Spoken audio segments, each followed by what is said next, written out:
Toilet paper and other basics were infamously in short supply during the coronavirus epidemic. One thing there has been no shortage of is boredom. How many times since this epidemic started have my kids wailed, "I'm bored," followed shortly by, "So can I watch YouTube?"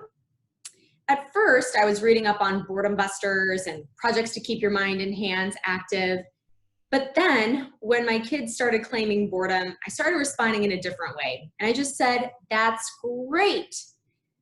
Boredom is actually quite underrated, but is actually a key to a lot of great things happening in the brain. When we are bored, a network called the default mode is ignited. This is where we do our most creative thinking and problem solving. It also helps with identity formation. We think back on previous experiences, we reflect on those, and hopefully come up with new solutions for the future.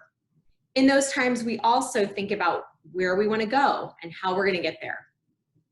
So if this is true, why do we experience that negative, gnawing emotion called boredom? In some experiments, people would rather give themselves an electric shock than sit in a room alone with no distractions. That negative emotion is actually quite useful. It invites thinking, problem solving, and reflection.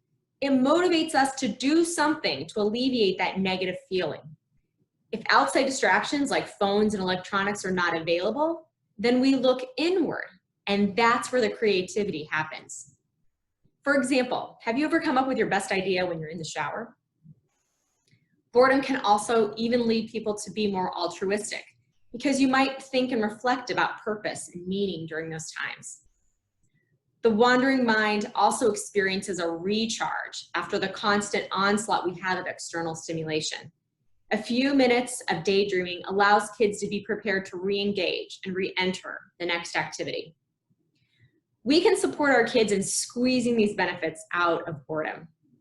Start by practicing boredom in doses. Once or twice a day, just encourage your kids to wait for a few minutes before looking for a distraction. Encourage them to just let their minds wander. When kids insist they are dying of boredom, try not to provide them with a boredom buster solution. Instead, create space and time for kids to come up with their own ideas of what to do next. Provide some creative materials like art materials or other things like that, but let them explore and figure it out. Free play and outdoor play are great for flexing this muscle. It might seem hard at first, but practice will help. And if there's one thing this pandemic has given us, it's lots of opportunities for practicing at being bored.